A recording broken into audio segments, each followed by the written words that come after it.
Hello everyone, welcome to my YouTube channel. तो आज हमारी हिस्ट्री की क्लास नंबर 38 और आज की क्लास में हम बंगाल पर अंग्रेज़ों के आधिपत्य के बारे में पढ़ेंगे। तो चलिए शुरू करते हैं। बंगाल पर अंग्रेज़ों का आधिपत्य। मुर्शिद कुली खां 1700 से लेकर 1727 तक इसका शासन काल था। औरंगजेब ने 1700 ईस्वी में मुर्शिद कुली खां को बंगाल का दीवान बनाया था। औरंगजेब की मृत्यु के बाद मुर्शिद कुली खां के नेतृत्व में बंगाल पूर्णतः स्वतंत्र हो गया।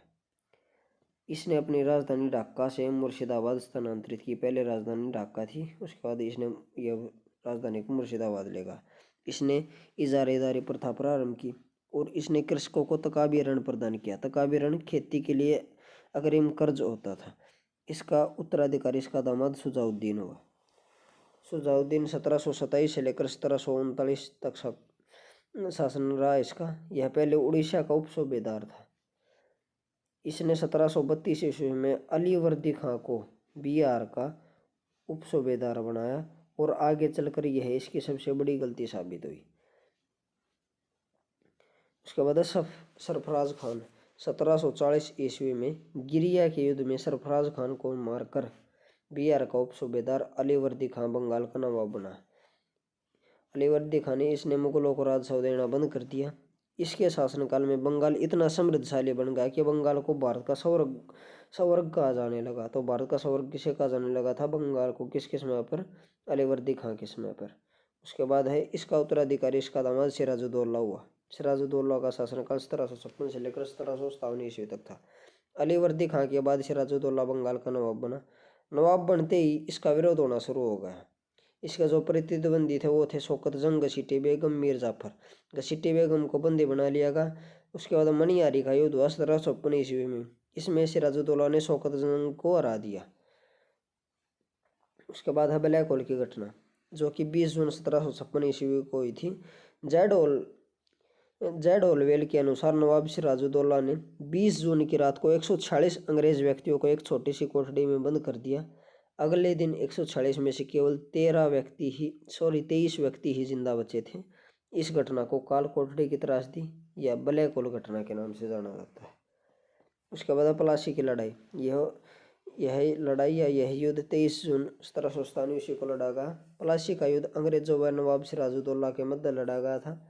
अंग्रेजी सेना का नेतृत्व रॉबर्ट क्लाइव ने किया तथा नवाब की सेना का नेतृत्व मीर जाफर व राय दुर्लभ ने किया था। मीर जाफर अंग्रेजों से मिला हुआ था। इसने युद्ध में कोई भूमिका नहीं निभाई।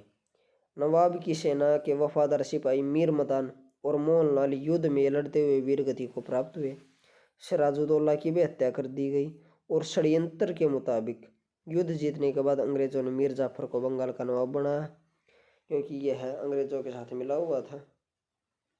मीर जाफर 1757 से लेकर 1760 तक बंगाल का नवाब बना रहा। उसके बाद मीर कासिम नवाब बना 1760 से लेकर 1763 तक। 1760 में अंग्रेजों ने मीर जाफर को हटाकर उसके दामाद मीर कासिम को बंगाल का नवाब बना दिया। तो मीर कासिम ने अपनी राजधानी मुर्शिदाबाद से मुंगेर स्थानांतरित की। इसने राजस्व प्रशासन में व्याप्त भ्रष्टाचार को रोकने का प्रयास किया। मीर कासिम ने सैनिकों की संख्या में वृद्धि कर यूरोपीय ढंग से उन्हें प्रशिक्षित किया। मीर कासिम ने आंतरिक व्यापार पर सभी प्रकार के शुल्कों की वसूली बंद करवा दी। तो ये सब कार्य अंग्रेजों के खिलाफ थे। तो अंग्रेजों की इससे चिढ़ होने लगी। तो जुलाई 1763 में कंपनी ने मीर कासिम को अपदस्थ करके मीर जाफर को पुनः नवाब बना दिया। उसके बाद है बक्सर का युद्ध 1764 में हुआ था। यह युद्ध अंग्रेजों व मीर कासिम, अवध के नवाब शुजाउद्दौला और मुगल सम्राट शाह आलम द्वितीय के बीच हुआ था। यानी कि एक तरफ थे अंग्रेज और दूसरी तरफ थे ये, इन सभी का गठबंधन। मीर कासिम अवध के नवाब और मुगल बादशाह शाह आलम द्वितीय। अंग्रेजी सेना का नेतृत्व एक्टर मुनरो ने किया था और इस युद्ध में अंग्रेजों की जीत हुई। परिणाम स्वरूप बंगाल, बिहार और उड़ीसा पर कंपनी का पूर्ण प्रभुत्व स्थापित हो गया। उसके बाद 5 फरवरी 1765 ईस्वी को मीर जाफर की मृत्यु के बाद कंपनी ने उसके पुत्र नजमुद्दौला को अपने संरक्षण में नवाब बनाया था।